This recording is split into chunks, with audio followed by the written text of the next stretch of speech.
outreach deal. I don't want to leave too many people gone from here in the city. That's all. That makes sense. And you start getting that bigger group, they're not paying attention. You know what I mean? We're live. Online. That's what I've seen hopefully. with We are Cover Care live. numerous times. Jen Watkins said she was going to be late. So Okay. she will be here. Okay, well, let's get this rolling. We'll get through the stuff with the agenda first. Call meeting to order, roll call, Jennifer Schultz, here. Mike Hayes, Jennifer Watkins. Jennifer Watkins did say that she was going to be late, so she will be here. Tom Pyle, Chris Hunt here, and Kit Williams here. Okay, welcome everybody. Let's get this consent agenda talked about. You guys have any questions or want to pull anything out to discuss? Nope. Then I will entertain a motion for the agenda. Huh? Hang on a minute. 1 minute for Mikey. And,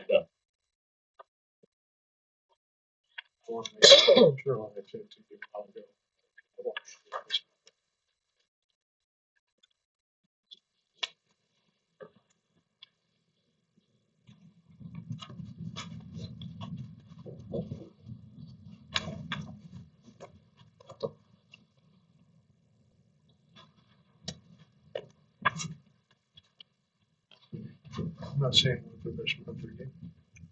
I'm not either. It says January 8th, 2025. As far as the Where's that? consent agenda, What's that? and the consent agenda says minutes of the January 8th, 2025. Not saying clients. Oh, no, it's on there. And maybe that is because we had to do January and February at one time. Is that Yeah. right? Right. Okay. Yes. Yes. Yeah, it's not in there. The other thing I'm not seeing in there is a code compliance report. I'm sorry. The code compliance. Report that's listed in the consent agenda, department information reports, I'm not seeing a code compliance. Code report. compliance Is that- report. She was looking for that. is that- Oh, Lisa, I left your code compliance report out. Oh, no. Tell you what, I will go get that. Well, Do you want me to go make copies? Would you please? Where is, Just your code compliance report for this month. Apparently I did not print it out and include it in the reports. I do not have a copy of the council report. No. The code your- compliance. Your code compliance report. do we have a report from Kendall? Oh, from Kendall. Right. That's what, that's. No, confusing me. I do Is not that what have you're a, talking about? Yeah. I do not have a code compliance report. Okay. I'm sorry. We always have planning and zoning in your report. I'm just looking for. I will add that. I will add that. Okay. He does send me a report, every month. I've been meaning to have him modify that because it has names and addresses on what he sends. And I really don't want that. There we go. Yeah. Understandable. Yeah. So that's my fault that I have not gotten with him to modify that. Okay, Vote to approve the consent agenda. I think it's working. well, let's pull that out and make that a I'll beside. make a motion, we approve the consent agenda with a note that there's no code compliance report included in the packet as listed on the agenda. Yes. That'll work. Second by Kit, all in favor? Aye. Carries 3-0. Okay. I'll do that, and then, let's see. Guest speakers, presentations, none scheduled. Schedule. Huh? That's good. Oh, none scheduled. So old business on the water system. That is you. All right, so the water office grant, I just got an email this afternoon from Riley Van de Ven from Kansas Water Office. And they said, or she said, we have fully executed all the agreements and everything we need to do to get rolling with our grant. And it says the city may proceed with the work on the technical assistance grant. Which means that we can start the design process and they will reimburse us for the costs.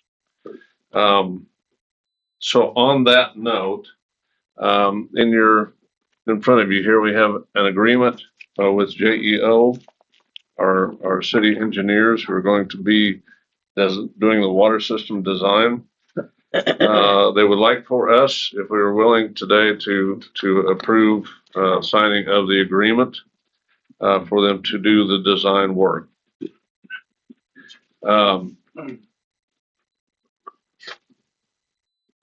When do we? I talked. What's Sorry, up? go ahead. I talked with Brad Shores, who is our liaison with JEO, and I said I want to make sure that the city is going to have input throughout this design process, and he said yes, absolutely. They do not want to just design something from Nebraska and dictate it to us what we're going to do. But he said he would really like a lot of input up front.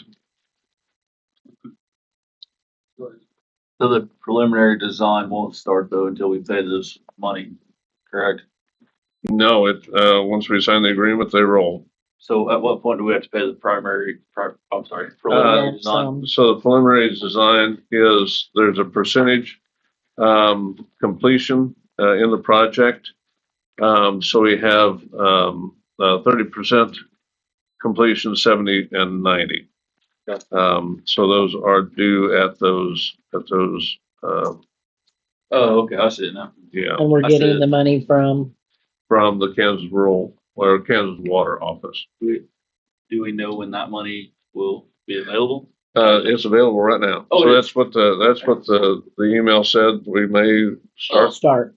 I thought it meant we had to do another paperwork to do some No. other No, thing or there's- something. I know, Sorry. we've gone through it so much. Yeah. It's like- Sorry about that. Yeah, so what the process is once they get to that percentage completion, they send us an invoice. We submit that to Kansas Water Office and they Oh, okay. give us those funds. And they approved us doing it, is what he's getting at. Yeah. So now the contract's here. Gotcha. Do you have any kind of email confirmation from Kansas Water? Yeah, Yeah, that was right there. what I got today. From Raleigh Van de Ven, Kansas Water Office. We don't have it, Mike. It's just over there. City may proceed with technical service. Here, we go. Yeah, the city may That's proceed cool. with the work in the technical assistance grant. That's exciting. Yeah. Which is huge. Yeah, that's what I meant. And again, Ken, you wanna see?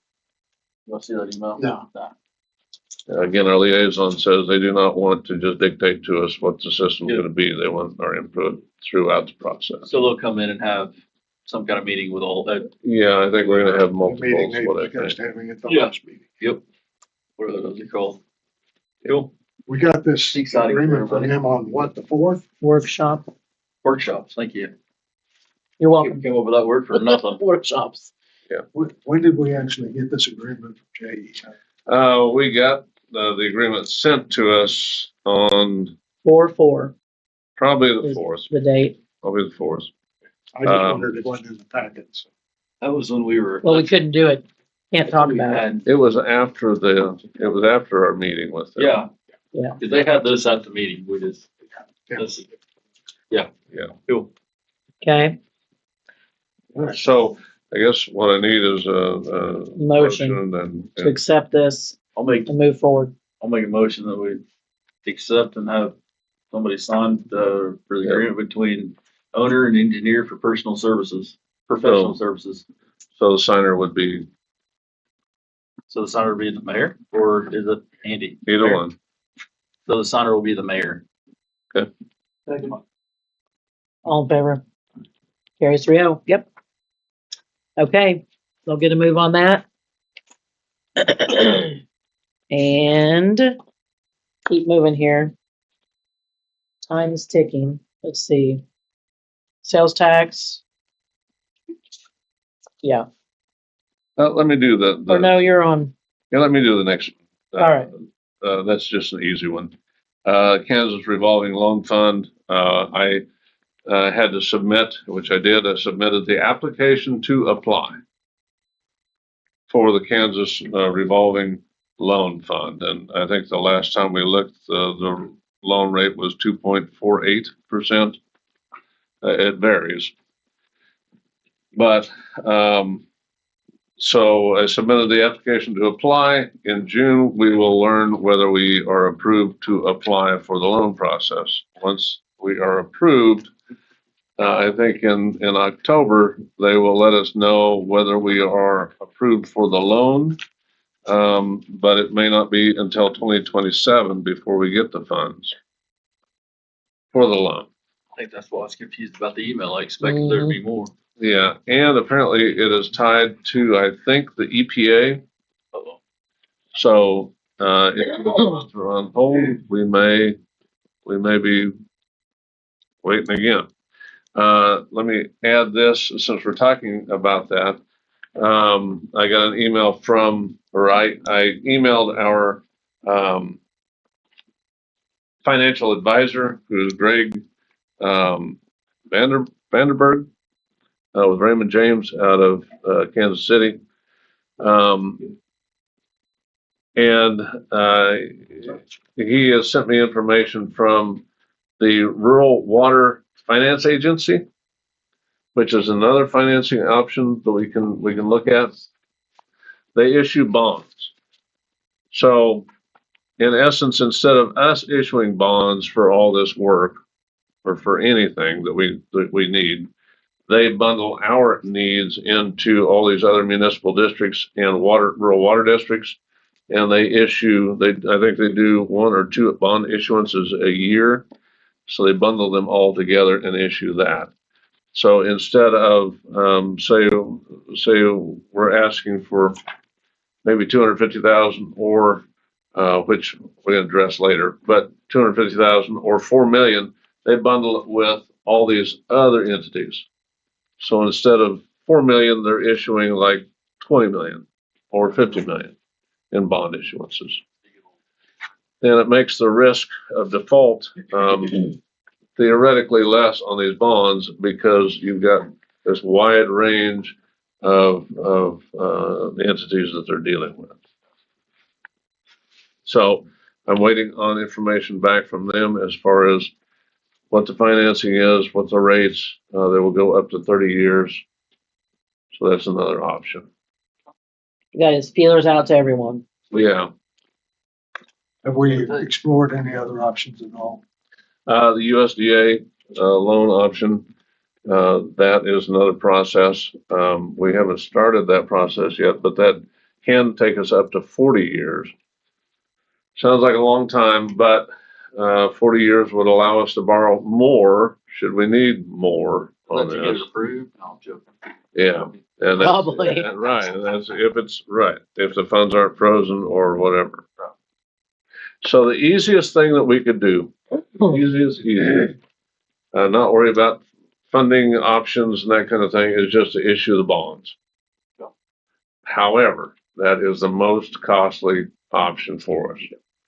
I think the last I talked to our bond counsel, I think the bond interest rate was between 6 and 7%. Yeah, so that's as I understand it, and don't take my word for it completely, but as I understand it, we could do that and we could do it easily, but it would be costly. I think we should keep looking. Yeah, a Yeah. lot of money. I And can those get some- figures are Yeah, so, get something 2.5% over 6 to 8. It's a no brainer. I mean, a lot more work on you guys, but. Right.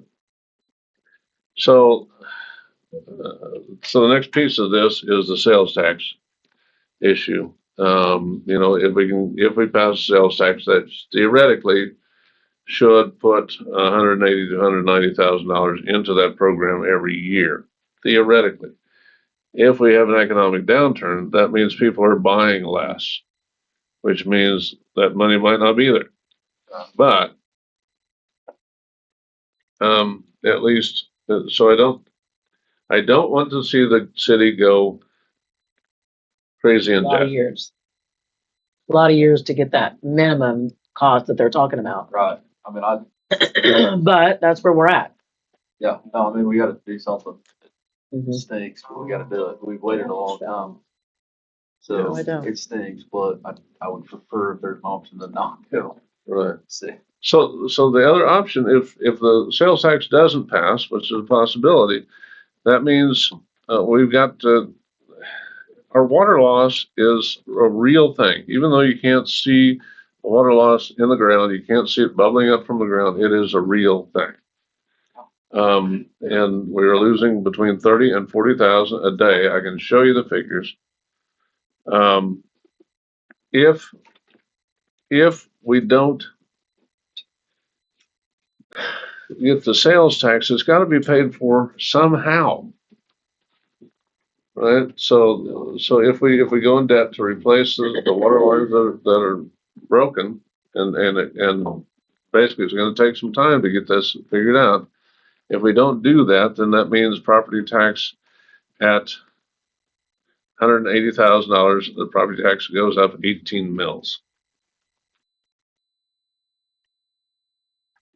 That's 9,000 for 2020. The income we get for 2025, 1 mil equals $9,100. Or we do really radical things like right. shut down all the, I mean, the pool would be the start. Those are bulk things that we could do, but this Yeah, is what, Our town still has to run. I mean, let's just be honest, and I know they're sitting here listening to it. Our town still has to run, and whether that means a pool or all these other things that we have going on, it's gonna take all of it still to keep this town going. And I don't know the last time that we've increased much. I'm new here, but we're It's been a while. We have to do the something. county does and the County state does no and problem. But we got college does. City stays pretty, level. Everybody in the chairs can be. I mean, I know it mad. costs We got more. something. Honestly, Across the board. city has not raised their taxes for at least 3 years that I know.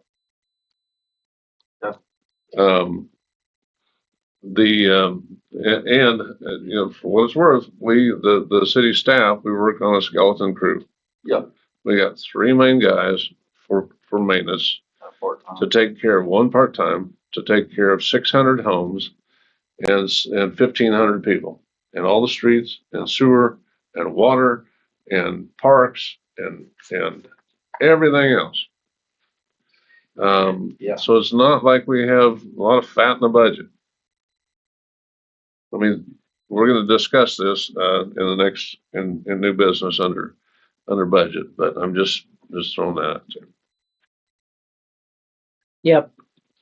That's the case. So we'll just keep, Andy's looking at all the nooks and crannies, trying to find money, grants, loans, low interest. And did you know an amount to date that we have received from the sales tax revenue notice? There's nothing in the budget numbers for 2025. Yeah. So last year total, we received a little over $180,000. This year, total revenue has been about 14,000. Stetson, you remember, it's been about 12 to 14,000 a month. Yeah. So what we expect, we've been discussing this morning in depth, is that we expect this month and next month people are going to be buying like crazy to get ahead of any tariffs or price increases or whatever. So sales tax receipts may go up this month and potentially next month, depending on what happens. But after that, we don't know. And honestly, we won't have a good idea as to, my estimate is 6 months before we figure out a trend and a pattern and see what's going to happen. And, as the economy takes a downturn, as problems within the city increase, then we stand the possibility of population loss, which is also going to influence the sales tax. Yeah, potentially, right. And property tax loss in that if Property tax, I got not so much because the landowner, I'm looking at people that are renting and property owners still gonna pay the property tax. They're gonna have to. yeah, Sales tax is where I'm looking. There aren't gonna be that many. There aren't gonna be as many people going to Jumpstart or the T-Bird or Ambino's. and buying stuff online. Right, buying Mhm. stuff online. Right. Right. And long term, if we do have an economic downturn, then we're also looking at, if people get laid off, may not be able to pay property taxes. True. Maybe 3 years out, we collect a property tax on a lot of property. And then we'll start collecting every year. Delinquents. Didn't know that was an option. I want to try that. Yeah. They get you on the offsets. Yeah. They'll get their money.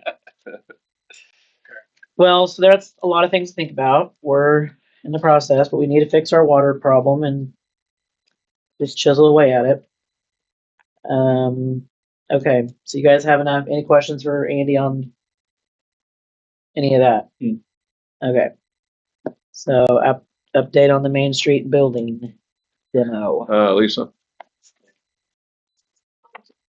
You do have in front of you a copy of the letter that, I sent to the property owner of the building. Here, yes.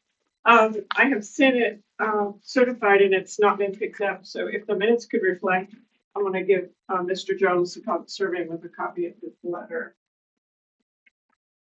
So that you are aware of what you got waiting on this there.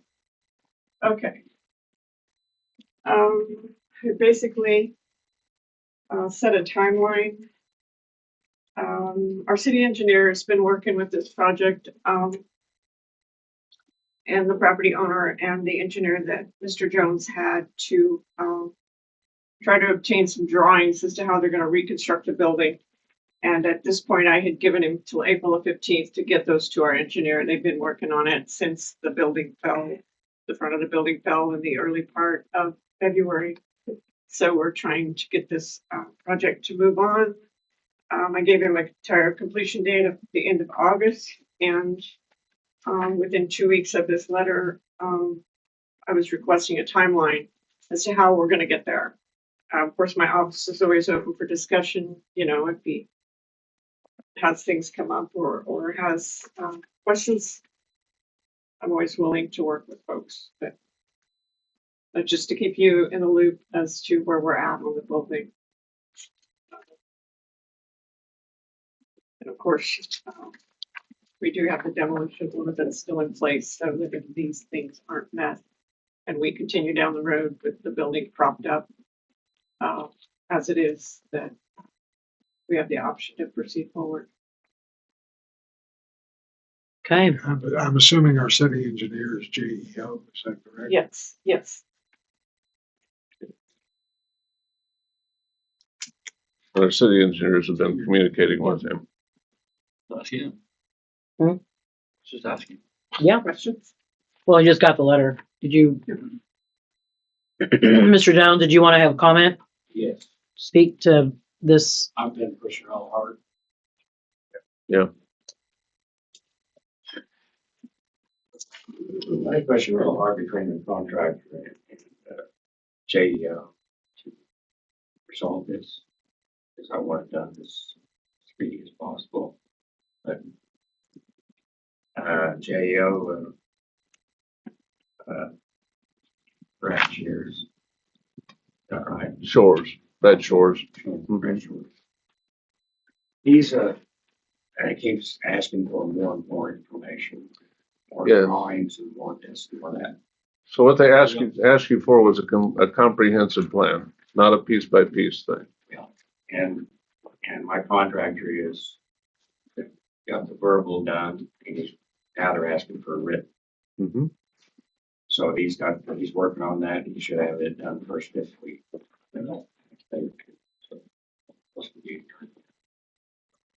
So I'm pushing them as hard as possible.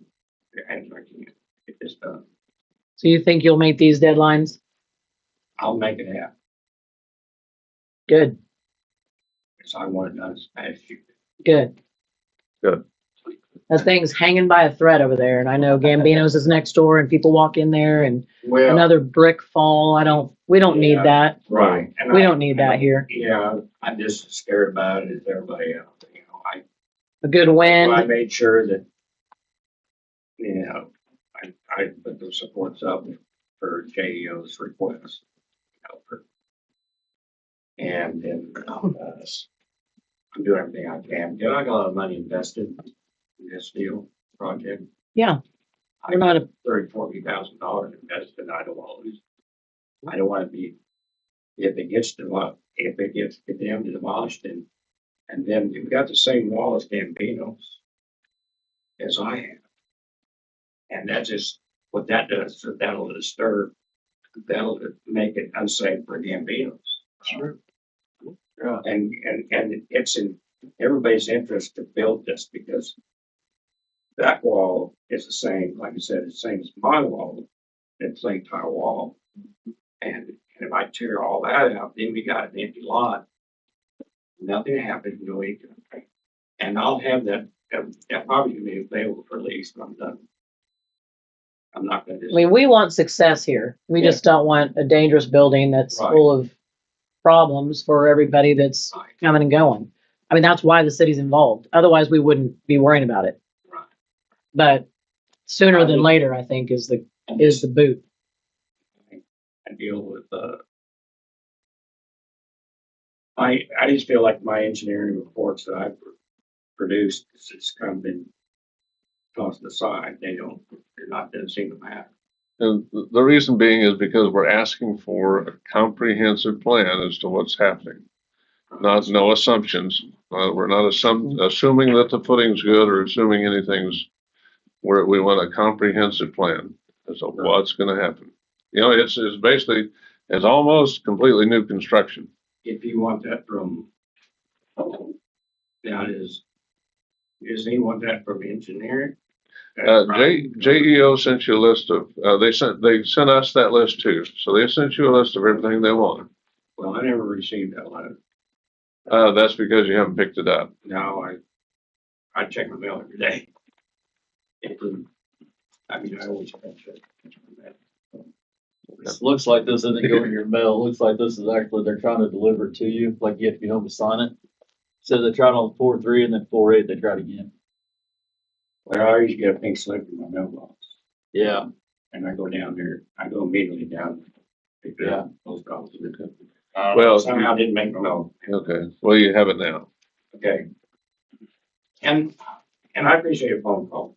I mean, I like to communicate and yeah, I don't like to be like forceful with this, you know. Like, I like to communicate things going on, you know. It's easier to do that. Yes, but in this instance, everything needs to be documented. Right. So. Anyway, that's all I have. I'm pushing whatever I can to get it done. Do we have a copy of what JEO sent in? Yeah, I can get that. Sure, Not right now, but I'd like to see it. sure, I can send that out. And you have JEO's I don't have a copy. requests. Well, that's probably what's in the mail. Oh, that's, Well, this is also in the mail, but you said they had mailed it. Well, at least they'd emailed it or they had communicated you in the same method that they had communicated with you before. how they communicate with me on it. Print a copy and give it to them. That'll work. Probably need to give them a copy. Can we print a copy of this? Yeah, sure. Know what we're done. Sure. Yeah.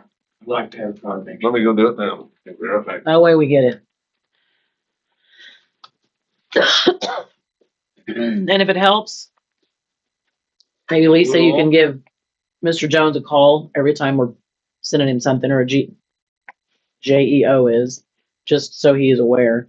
That way we don't have the delays and I don't know where to look. And that's my complaint. We're we got a communication gap.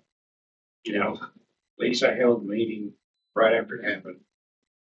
And I wasn't invited. I should be the prime person to be involved in that meeting at 6:00 and I wasn't part of it. I didn't even know about it. I got the structural engineer immediately out there. But she said, well, they're supposed to be there at 6:00. Well, he didn't know that and I didn't know about it. So we need to be informed. Well, and also when something like that happens, a call to the city would be nice too. So communication, Yeah, needs a lot. Man. it means a lot to everyone. So working together, checking your email, checking your mail.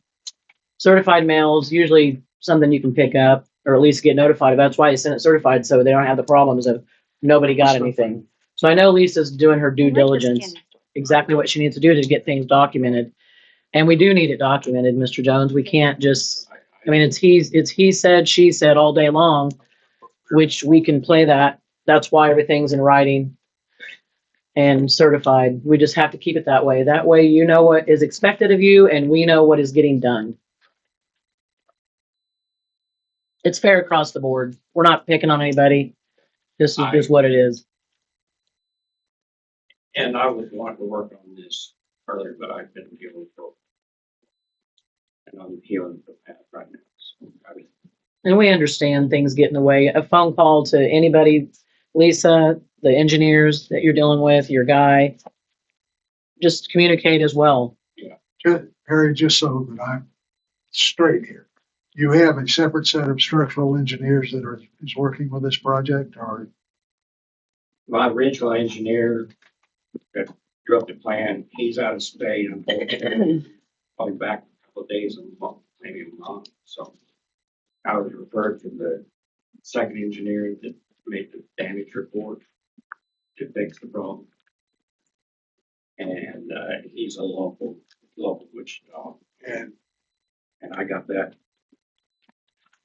I submitted that to Lisa, grant. did the contractor who was working on the building previously have liability insurance to cover any damages that he might have caused? Yes, yeah, he's insured, quality insured. Okay. I have liability insurance on the building too. You know, if in that, when you, Lisa, did we get an additional named insured for that contractor? Sorry, it's hard to hear. Did we get, I'm sorry, with these hearing aids, sometimes I get an echo, so I don't yell. Did we get an additional named insured clause from the contractor? Well, I have a certificate issued to the city from the Okay. contractor. Okay. Yes, that's what's required when they Yeah. get a contractor's I license. just want to make sure they Yes. comply. Okay. Yes, we do have that. Do you have everything you need for Mr. Jones Yeah. at this point prior to this letter? Do I have questions? Do you have what you need except for the engineering design? Except for the engineer requirements, I have what I need at this point. Okay, so once you get those engineering design requirements that Andy's gonna give you, get with Lisa, figure out how fast you can get this going. Sure. I'll make JDO to, also having trouble getting hold of, somebody to answer a call, and I go down to his office and talk to him about it. So I'm just, getting, this thing's been dragging along, I'm really pushing myself. We appreciate it. Yeah, I mean, there's nothing to discuss, is it? Put it on again. Each meeting. Here's everything that I've got. You wanna do it that way? Cause we're into Emailed you. April, It looks like you May. stopped by the office. just everything. Yeah, stop by and talk to him because I, after a call. Well, then I'll entertain a motion as such. I'll entertain a motion, to keep this Thank you. public and outward. That way everybody knows which way the wheels are spinning. And we obviously want those to be forward. So I'll make a motion that we pass this on today's agenda, that it be moved to the agenda for each continuing month until the problem is resolved. Second. all in favor? Carries 4-0. So each month we'll be here in this building discussing your building. So that's known to you now. All right. And then whatever you need to do with Lisa and JEO in the meantime, just stay in contact and we'll have, is it Brad you said? Yeah. Brad do the same. Brad, yeah. I've been communicating with Brad. Okay, So for what it's worth, Brad is communicating in JDO with Steve, Ames, I think it is in there. Yes, That Ames. person that specializes in these old buildings downtown. okay, I understand it, Brad. A bridge engineer, right? Structural engineer, specializes in bridges. Bridges. so he passed it on to another guy who's about buildings. Yeah, Brad and the contract, when we met up this Saturday, and Billy says it's doable. It's what Brad says, it's a doable situation. So. Good. Well, we want it to be fixed, so, Yeah, 'cause having empty lot is nothing, right. have nothing there. And your fellow business partner next door, I'm sure, was feeling a little heat as well, so, Well, I'm sure, yeah, I'm gonna fix anything that's on the corner that disturbed that. Based. good. Anything that's damaged. Be prepared. Okay, we appreciate it. Okay. Thank you.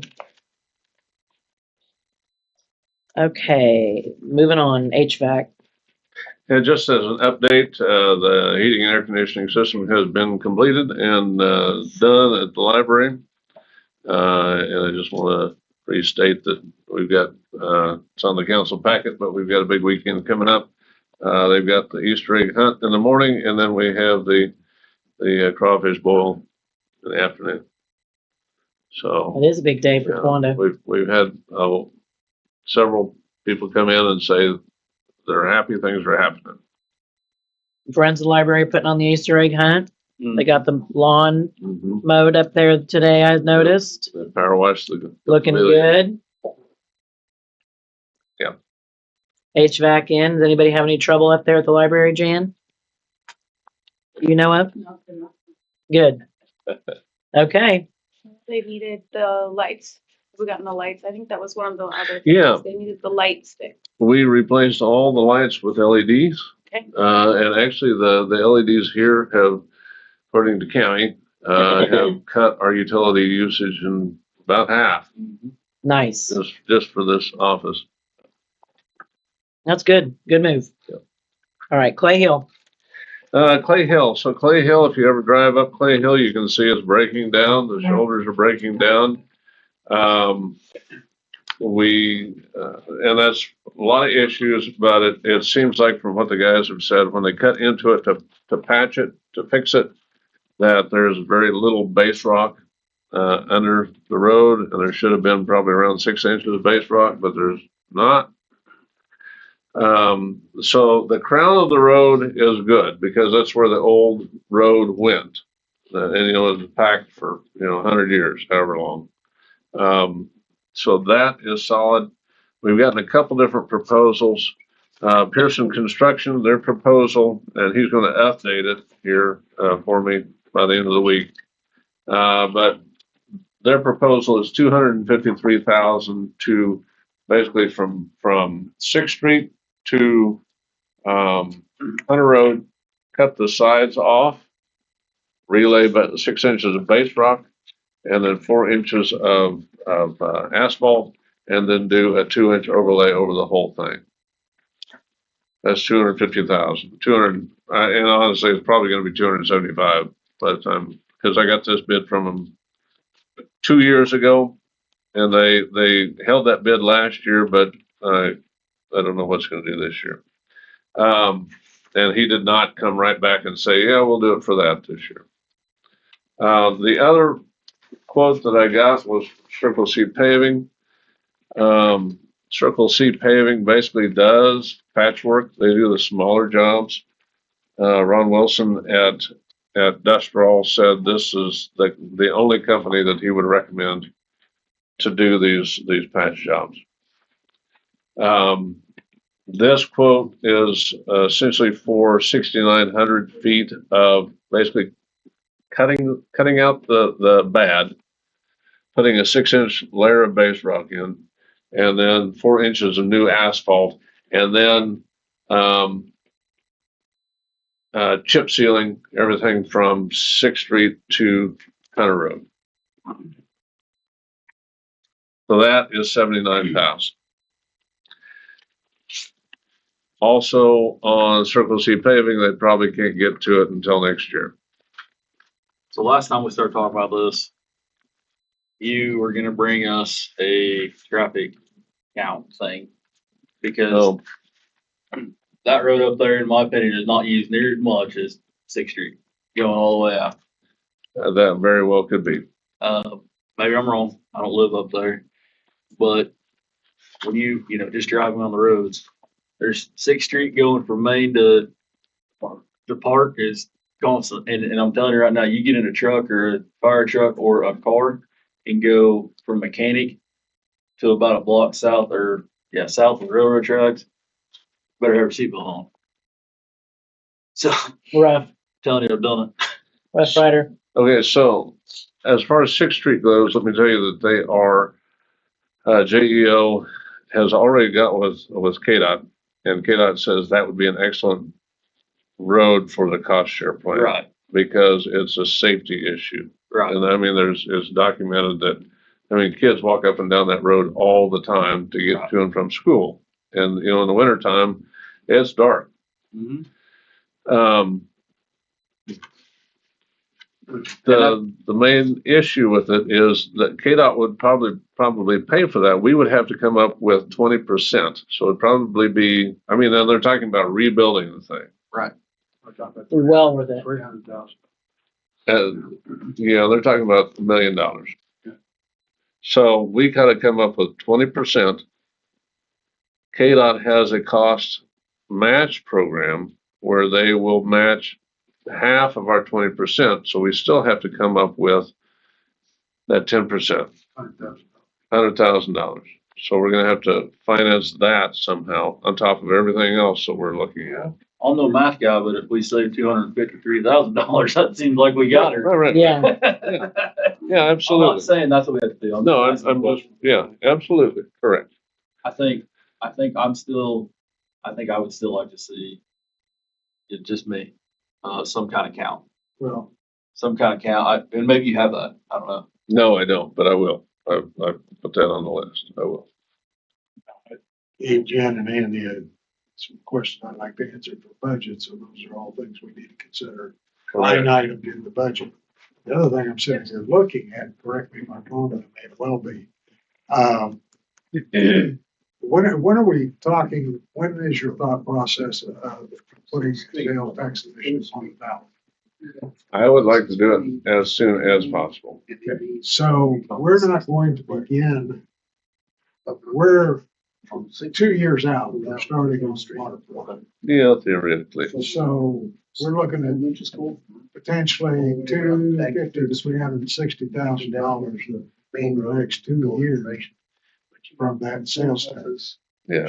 every morning before coming back. Now, I understand that we need to earmark that sales tax issue. That area is heavily used. There's got to be some way. 5 days a week. I'm gonna get. I'll think about it some more.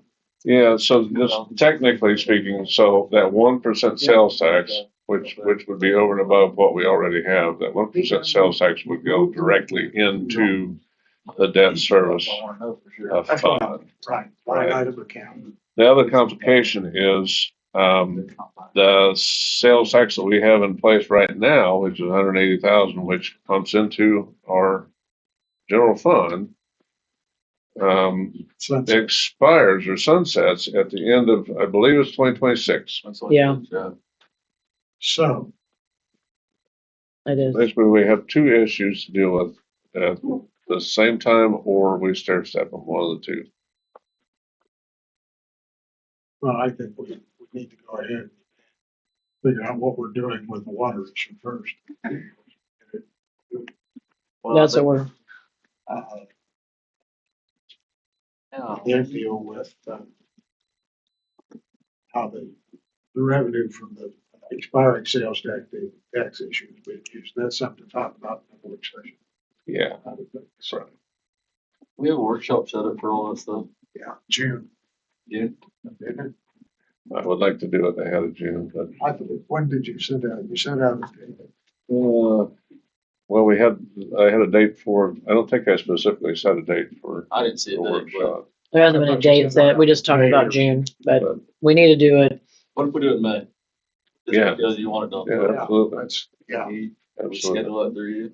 And that's one of the reasons why I simplified tonight's, council meeting is because I want more discussion on the budget and that kind of thing. Well, could we get a date kind of Sure, for that? sure. Will everybody get it on the Well, calendar? because really there's no big hurry. This has been an issue. We just- 250,000's crazy, but not really. I mean, if it's, they won't even go there. Well, And this other one is not till next year anyway, but we'd like to get the water resolved. So we need to I think we still have, discuss. we can do more than one thing at a time, but Yeah. we just have to figure what that means. I think that's what the workshop will help with. you know, how to get a plane. Well, and Andy mentioned that Clay Hill didn't, the water line's on the south side, not It's on the south side. Not so it's- interfering yeah. with- Right. a lot of what we're dealing with in town. Yep. And then also with Clay Hill, we can go through and crack seal and try to stabilize it as best we can until we figure out what we're gonna do. Isn't that what we did 3 years ago? No, we've been doing it for, as we can. On that- I know of. Yeah. As you Yeah. stabilize. I guess my You mean, question, we just headed down the same path we're headed down on all these other roads. If we don't go up there and do that because we've been chip sealing or crack sealing or whatever we've been doing to all these roads for 150 years, are we going down the same path over there? Well, so also. Absolutely. But you brought up a good point in that, which do we prioritize? Right. If Sixth Street is a safety issue, which there's much more foot traffic, definitely, than there is on Clay Hill Road. I mean, we can, if we put money into addressing the safety issue, we can prioritize that over and above Clay Hill Road, and we can just keep patching. Our guys can patch. Right. It won't be, smooth because we don't have the equipment to roll it well. Yeah, it's not gonna be smooth as long as you got dry trucks and school buses on it all. Correct, So, right. Workshop. Got it. Workshop. And just let me throw this out there too, on Sixth Street, the other issue is the railroad. Right. I knew that was. The railroad's gonna dictate what we do. Now, they can only dictate up to what, 6 foot on each side? And they're Whatever. technically supposed to take care of that anyways. Whatever their easement is. Yeah, I don't know what it is out there. And they have been here before anybody else, so they dictate. Over and above KDOT, over and above the state. But we can do whatever up to their easement. We can do whatever. We can, but if there's drainage issues, they can dictate that farther. Such crap. What day? So council meeting is gonna be on the 14th. We could do the 21st or 28th. If you wanna do it on Wednesday. you have to do it later on Wednesday or some people. I don't have service. Can we do it before the 14th meeting? Sure, we can do it on the Same 7th. night? I meant, Oh, Same night. ahead of the 14th? yeah. It's up to I you. won't be. Oh, you said you won't be here. No. So you could do it on a Tuesday or a Thursday, Sure. be clear. Do the 28th, which is later. I do May it 28th. Thursday. Tuesdays are nuts. We can do it the 15th or the 22nd, sure. You wanna do it before the next council meeting? Then it'd have to be You do the 9th? Friday? Oh. Friday. The 8th of May. Yes. Let's do the 8th of May. May it work? Well, yeah. 8th of May. You wanna do 6:30? Yep.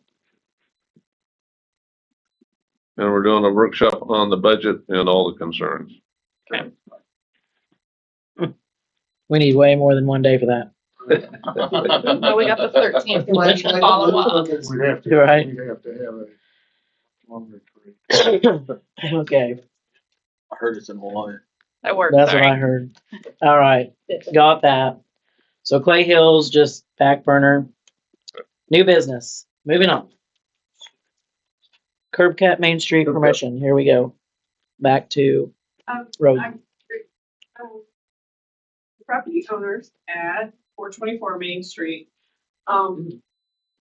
came in as a response to the, vacant building letters I had sent out to all the business owners, and said that they had previously asked the council so many years ago for a curb cut, and I do not have information on it. So at this point in time, I am asking where they can request, they're wanting to request a curb cut for their building at 424 Main. It's the red shop building here at the corner of 4th and Main.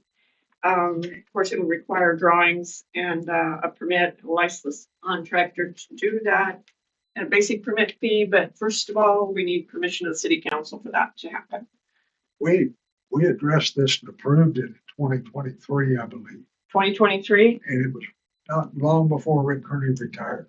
Oh, yeah, was 2 years ago, and I don't have any other information or. I talked to Yeah. Rick about it. Yeah. He said, yeah, it'll be in my red book too, out the Well, shop. Rick retired in, September 2023. so I don't remember, I mean, I don't It would have remember it as. So what do we? need to Expired do? within the zoning department, it would have expired because it wasn't started or there wasn't a permit. So I need your approval again for this curb cut, and then from there, we'll go with the permit and the necessary paperwork they need to do. And the curb cut is in, Main Street. It is into Main, as far as I know, it is into Main Street, yes. Main Street. Yes, we did bring it before you guys a few years ago. I just bought a new trailer and my main door faces Main Street. So in order to get my truck and trailer out, it's either hit the stop sign or go over the curb. Yeah, so I It's need pretty to tight look there. at- So I can have my main driveway on Main Street.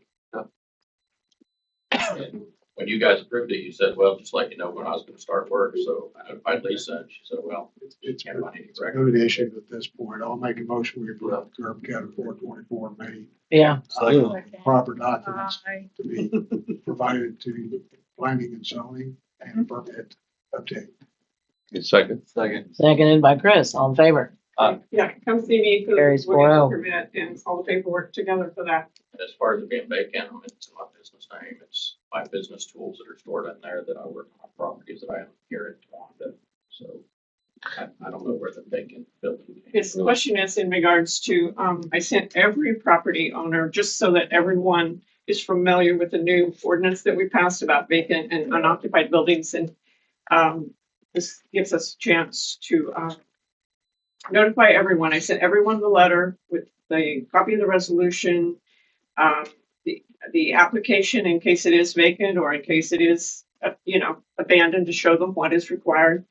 And the Mendinas have a question that their building is not vacant, which is fine. If I've asked them, every one of the property owners, to reach out to me and let me know. And the uses at this time also, we have several buildings that are being used for storage downtown, and storage is not allowed use in the downtown zoning district. It's for health and safety reasons that we not pile the downtown buildings full of storage, various things. So at this time, I'm also using it. At this point in time, I'm also going through the zoning and being sure that we've got all that in compliance also. Their response is that their building is being used for storage for the auction building, the auction business, which is in a B1 Central Business District, and they store their RV camper. Store trailers, I store my camper there. Instead of having trash around our auction building, so people drive by and see stuff that I can't put inside, we put it down in our red building, so I don't have trash outside. Yeah. If we get an air compressor, something won't fit through my door, we store it in my red building. It's under my business name, so is my auction company, so I don't see where the problem is. There's So- no windows in the building, it's not it is a storage building, that's how it was built. Well, That's how I bought it. When I I think- bought it, Giles had storage in there. That's Well, all it was being used for. I think the issue is, as far as zoning compliance, it's not zoned for storage. Whether he was storing stuff in there or not is not zoned for that. So, I mean, that's, Okay, how about I rent it to Butler County Auction and they can use it for their auctions that are coming up? So, So we won't do an auction there. Just Why order auction. wouldn't it be appropriate first to apply for a variance or a I special use? did include a conditional use in the application that I sent them because I had spoke to them previously and they said they were storing in that building. And because storage is something they could apply for a conditional use and send it through the planning board. And I did include that application in the correspondence to them. So I have to pay to put stuff in my own building. You have to get a variance because it's not coded for that. That's what anyone would have to do if they didn't have the proper code or, that's what it is. Could have been brought up 5 years ago, I guess. it's, Well, I think this year, this council has seen a lot of storage downtown and it's changing. Really downtown. I know you guys say it is. Well, it's zoned that. it's done that way. You can call it not downtown, but it's zoned that. So when I bought my house, it was kind of in the country and now it's not.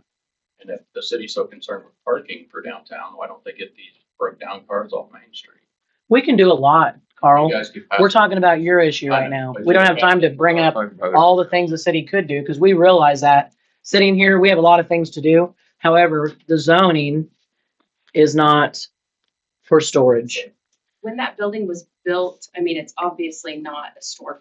It was a It was a repair shop. repair shop, And they got. repair shop. And it was a business. For that. And then Ben Giles paid to have it extended so he could put his well equipment storage. Under then John come and says it was supposed to be repair, It right? was repair, it was automobile repair for his business vehicles, and that's all it was. And there was previously a conditional use as a repair garage, and that conditional use stays with the land.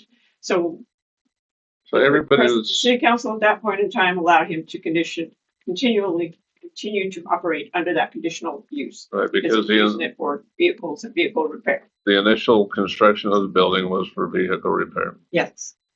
And then Lynn Soul had it for vehicle repair. And he was under the conditional use for transmission, vehicle repair, and Staley's and Buchanan, and yes.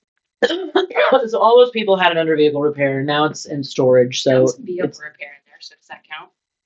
well, I mean, if you go and get a variance and say all the things that you want to do in there, that is up to the planning and zoning. The city council gets the final approval, of course, but what they go through is where it fits. Okay. And that is their job as volunteer board members. See what Lisa sent us, and I have a question on one of the things, and it might be more for Rob, but it said something in there about that being only for 180 days. Do you know what that is? Because, I mean, if we apply for that, And it only They lasts use- 180 If they days. apply for the conditional use, they have 180 days to begin that use, 6 months, or else. it It reverts. is Not that one. To answer your question, no, I'm not familiar with what you're talking about. I don't have a copy of what okay, you. I'll get you one. And I also wasn't notified about the curb cut being discussed today.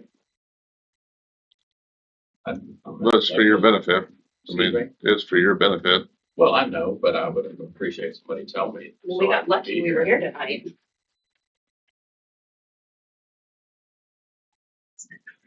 I don't understand. Just want to make sure that if we apply for it, we don't have to do it every 180 days.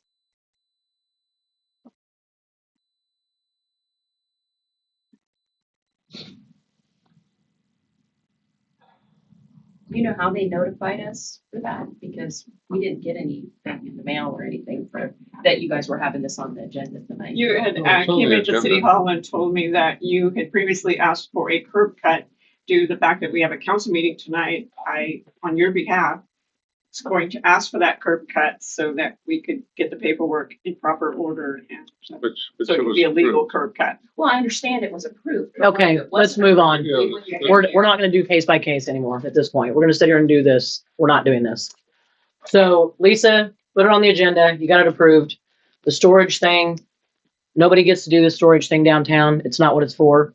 That's per the codes. If you guys want a code variance, go to the planning and zoning board, talk to them, get your variances. They'll discuss it. Then it'll come through city council. That's how it works. We're all not, no one's picking on anyone. We're not here to play games with No, I'm anyone. not, I Okay. said that. No, I'm just saying, My question we're not is- attacking. What we're saying is this is what the laws are. Per the ordinances, that's what we're trying to make happen now. Because downtown is full of storage. Well, to follow up on that, what is the process if someone comes to City Hall to know if something is gonna be on the agenda or not? Come to the meeting.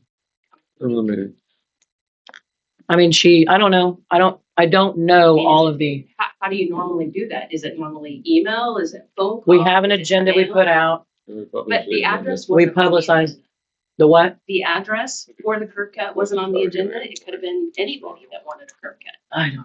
I mean, we have the curb cut on the agenda. It's publicized. It's for you. You requested it. It got done. It's approved. Approved, Here we go. yes.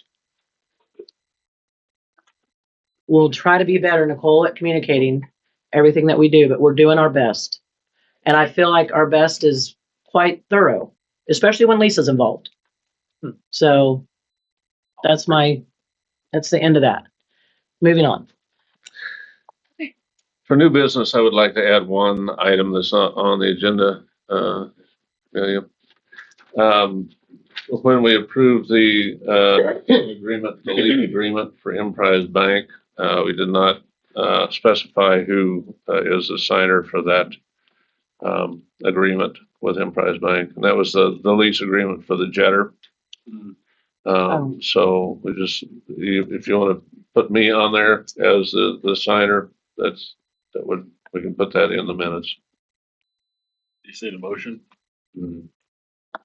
I'll make a motion to make Andy the signer for what bank? 2 people or just you? Just one. It's not like it's Everything else needs 2. Right? well, it's not like a checking account. It's just Right. a. Right, it's agreement. just signing the contract. Or the lease agreement. So go ahead with your, I'll make a motion. What bank was it? Ameritrust? Is that what you said? Emprise. Emprise. Make a motion that Andy is the signer for Emprise for the jetter loan. any second. Second. Kid seconds. All in favor? Carries 4-0. All righty. Is that done with the new business? Yeah, well, new business is the discussion of 26. Oh, no, we have the budget, so. So we have discussed, good, several of the thoughts in the budgets I was gonna put forward tonight. There's a lot of, numbers here. Basically, when we put together the budget for, 2026 or the next year, it is, we have to take the actuals from the previous years, the estimate for this year, and then we can put together the budget for next year. That's what the state, county and state require. For 2025, we did not raise taxes.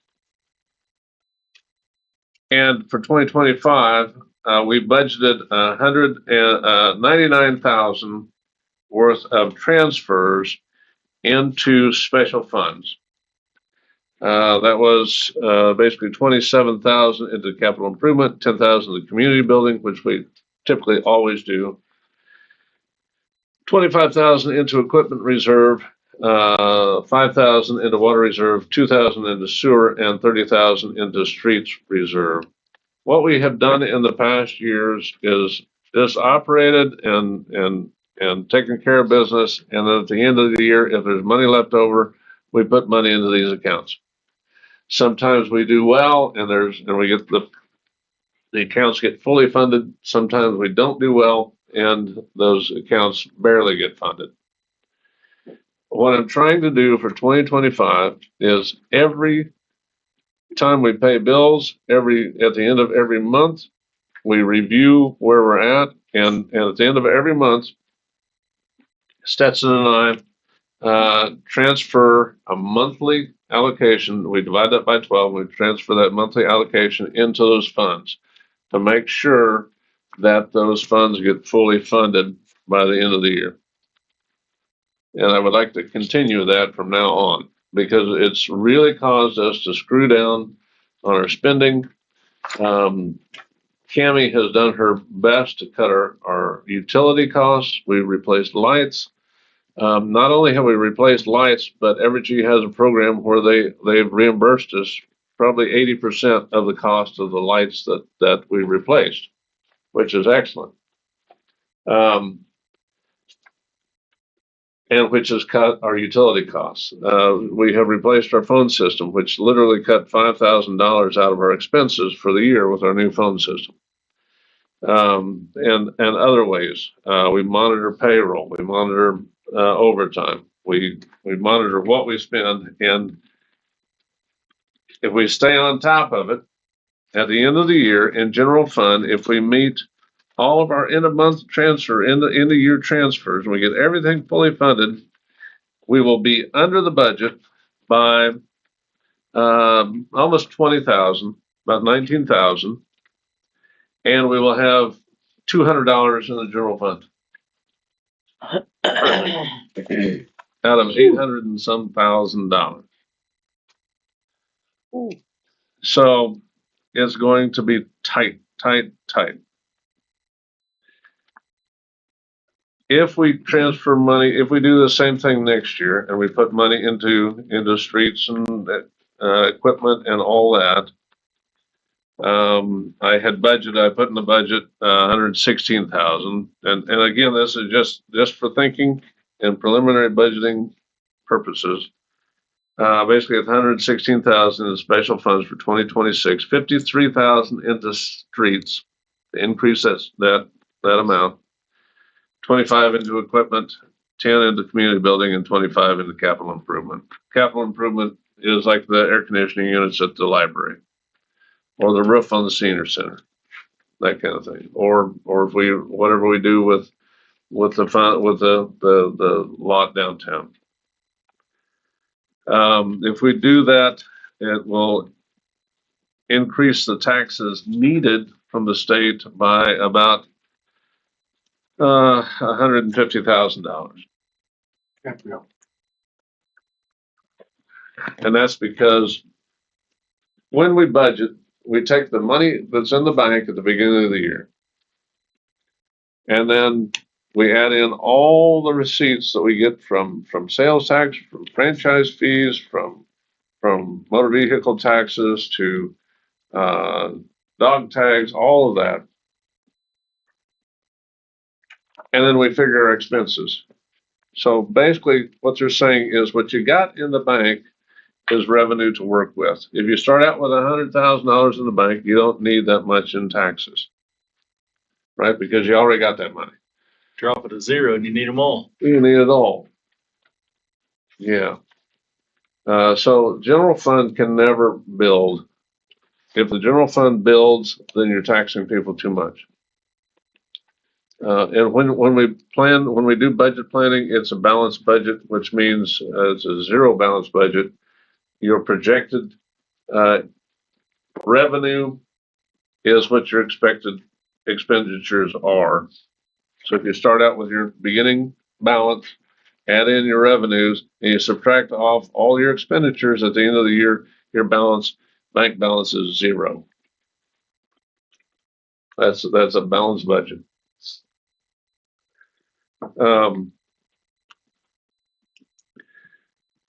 Things continue to go up.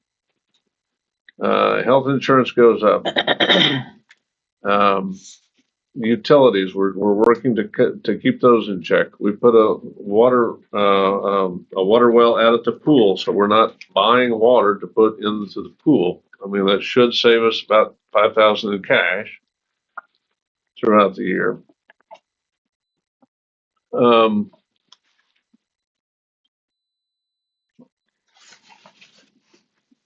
So really, in total expenditures from 2025 to 2026, looking at about maybe $34,000 more in expenditures. A good chunk of that comes from putting more money into streets, which we don't have to do. You know, the transfers we don't have to do, but if we're not doing transfers into those projects, we're not planning for the future. We just live and hand them out. Our insurance costs are going up. Now, at this point, we don't have the fire department as far as that insurance goes, but it really didn't drop our rates that much. Thought it would have. No kidding. Those guys are a bunch of dummies. Good chunk of property insurance on, A good chunk of what? good chunk of property insurance, at least on this piece of property, should be covered by the fire department. So they pay. Yes, is, the total That premium, should be a savings. Some of that is, yeah. And the utilities should drop because of the, should the fire department help us. correct. There's a, The total premium, the total premium for this building, I think, is $3,900 a year. So the sheriff's department, what's your department over there? I don't know. Fire department over there is paying basically 62% of $3,900. And 62% of the liability insurance on the building, 62% of the utilities on the building. You brought up a good point there. The sheriff, or I just looked and it says we're, I don't know, whatever, another $11,000 or something crazy for this little hole in the wall. How much is that the sheriff, but What's how that? much of this does the sheriff pay over here in the hole? I can tell you, that is approximately, so I came up with a new way of allocating it based on property value and usage. That is substantial. I mean, I know it said in here, we're paying like, I don't know, $10,000 roughly, 8173. I'm assuming that's what these, general or police general expenditure.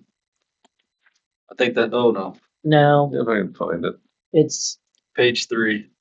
yeah, Middle. 31. Yeah, so insurance is $4,400. And also that includes liability costs and that kind of thing.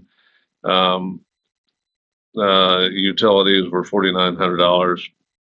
And so 2024 are actuals, 2025 are estimates. I did put more into insurance this year for them, but it's still 10,000. We do budget 10,000 for those costs. So how much do they call? I mean, the fire department's paying 62%. What are they paying? Nothing by contract.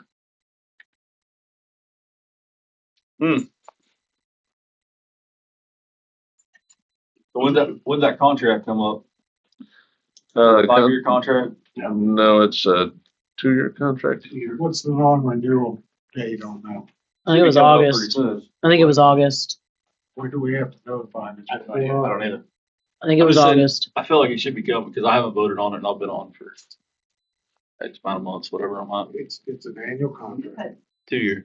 2 years. 2-year. 2-year contract. An annual. And So- that's right, a cancellation, we can notify them by a certain date, we're gonna non-renew as written, which we did 2 years. So I'm saying, so this August will probably be, I would think so. I think I've been on, I think this is my second year now. So I think we need to, Reevaluate that? right? I mean, It's to be reevaluated every couple years regardless. yeah, I mean, It's for all of it. Add it to the workshop list. No, no. we're taking away your workshop. Right? Oh my gosh, yeah. Budget. I mean, it is all part of the budgeting, but There's a lot of it's things, good to look at. there's a lot of things to hammer out in the workshop. Hmm. Just asking, just trying to I think Understand it? go with what you're saying. Valid.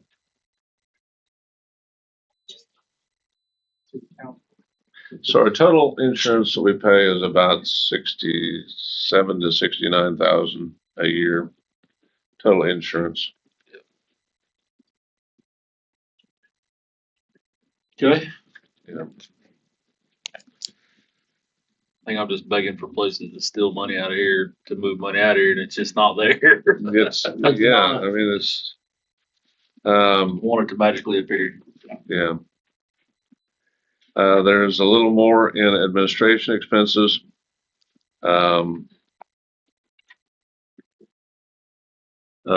Staff expenditures actually for payroll and, all that stuff is actually, projecting it to go down a little bit. And I think that's due to the capers adjustment.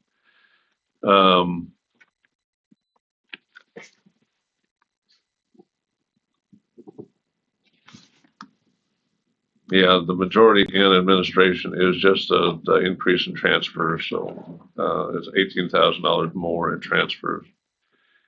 Again, that's an adjustment point. Sheriff's contract, I did budget more for the sheriff's contract because Insurance. pay goes up. Hmm. So instead of 39,000 projected this year, we're looking at, I'm projecting 45, which is not a huge increase, but 145. So I think those are the two major reasons for, an increased expenditure for 2026. You have to do that, really. I mean, you just can't keep it the same. At some point, can we get an idea, last year, what we had budgeted in that sheriff's contract, and what we actually spent in that sheriff's contract? For 2024? Sure, yeah.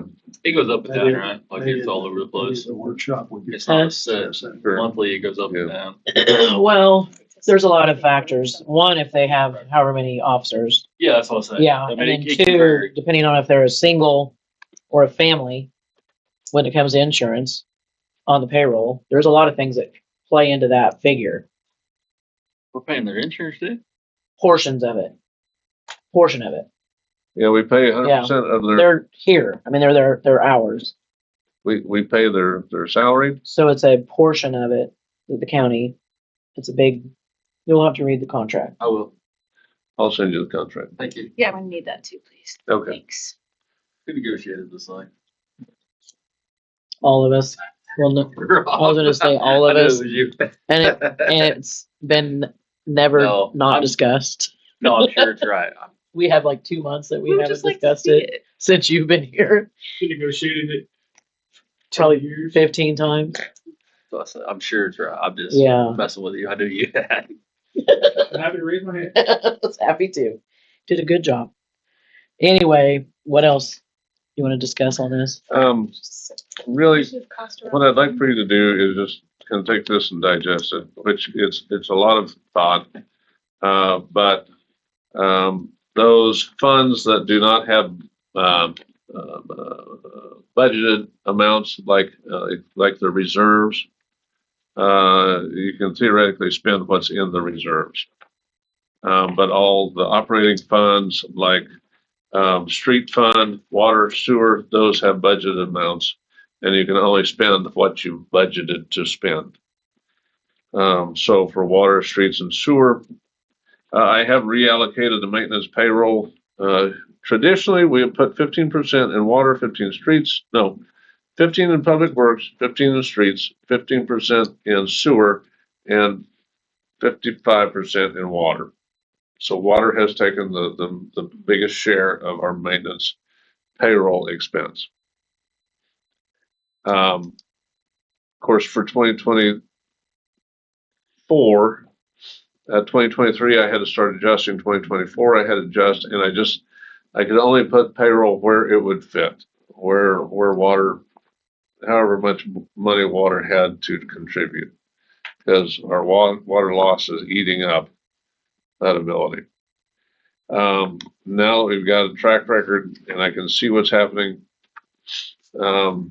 I've reallocated, I think, 20% to water, 8% to streets, 16% to public works, and I think the rest into sewer. And in doing so, that helps us get not below our general fund budget. But it's a true picture of where our actual labor costs are. At this point, yeah, potentially. I mean, as far as a true cost, they spend the lion's share of their time on public works projects. Yes. Water, they tackle when they can, right? And our water labor that is contributed, or labor that's contributed to water, it used to be that the guys had to go out and read meters, turn them off, turn them back on, and we were turning off and shutting on, or whatever, literally 50 meters a month, which means they had to spend, 2 to 3 days, wrestling just that. Also, as far as chasing water leaks, we don't chase the water leak anymore. If we find one, the guys fix it. But really, until we get our design going, what we're finding is it's just, it seems to be leaks in many places all over.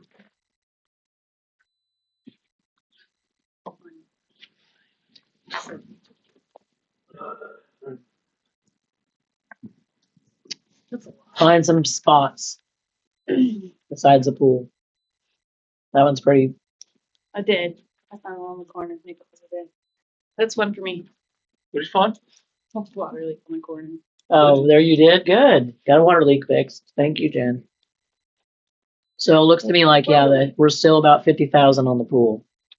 If that makes anybody, Yeah, and that is if we can keep labor tight.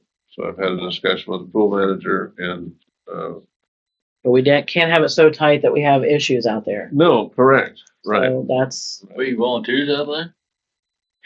Everybody else volunteers in this dang time. Why can't we use volunteers out there? well, Go get your- go Pretty get big your job. lifeguard. It is. I mean, I'm not saying don't have paid people. That's all I'm saying. But you can fill it in with volunteers. I mean, you could. I mean, I know doing just like maybe hand out concessions, but not, maybe. Not in the sun. Not- Watching kids' yeah. lives. Might want to pay for that. So on- certified lifeguards for our safety and theirs. I mean, Yeah. I mean, yeah. A couple of risky. jobs. So for lifeguards, for what it's worth, the safety protocol has been, and it seems industry-wide safety protocol is that depending on how many people are out there, if you got 3 people out in the pool or 10 people, you've got 1 lifeguard out there watching. However, that lifeguard can only be out there 15 minutes. And then they rotate. They're teenage boys. I'm surprised it's 15. Yeah, so really Oh, to shit. staff it, you've got to have multiple lifeguards on duty. Now, Yeah. if you have like 30 people show up, now you got to have 3 lifeguards out there, and those 3 lifeguards have to rotate every 15 minutes. Put a So full they- cover on. You don't need all that stuff. Full cover. Just cover it, be done. Just cover it. You don't need all that. I know a guy. Yes. Okay, so look this over, come up with some ideas. Places you see Yeah. that you want to change. So for our budget workshop, or Mike has a list of things to address that I think they're good things. So if you can think of anything else that we need to address for the future, Bring him, like Bring 'em. Mike. right? Mike has his, wherever it went. I already lost my copy. It's just aimed at streets. Huh? Just aimed at streets so we can budget properly to see what we're gonna do. Yeah, Right. it's in here somewhere. But bring some highlights of what you guys are thinking. Okay. Okay, That's May 8th at 6:30. got it. Okay. Moving on. Yes, That's all I got. okay, Thank goodness. public comment time.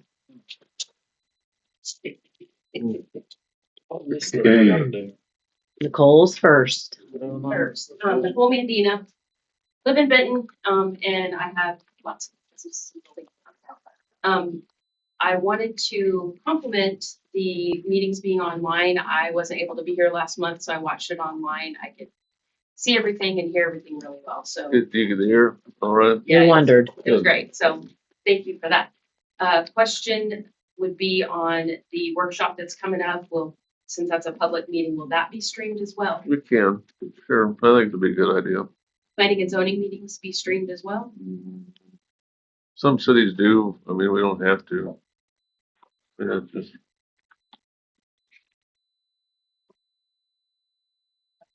And then a final question would be on the letters that were sent out to, was it everybody in the B2 district that got them? So they went to every single building? Is that, I guess? Yes. As I understand.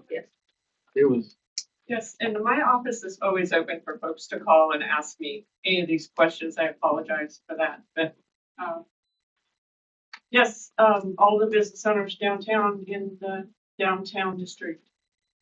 The Got letters. Downtown district received a letter, except for the operating businesses such as H2O Church, which is cemented in there, and Gambino's, which is Which is has an obvious. operating business. They've been there for quite some time. They did not get a letter. Those two did not get a letter. So September.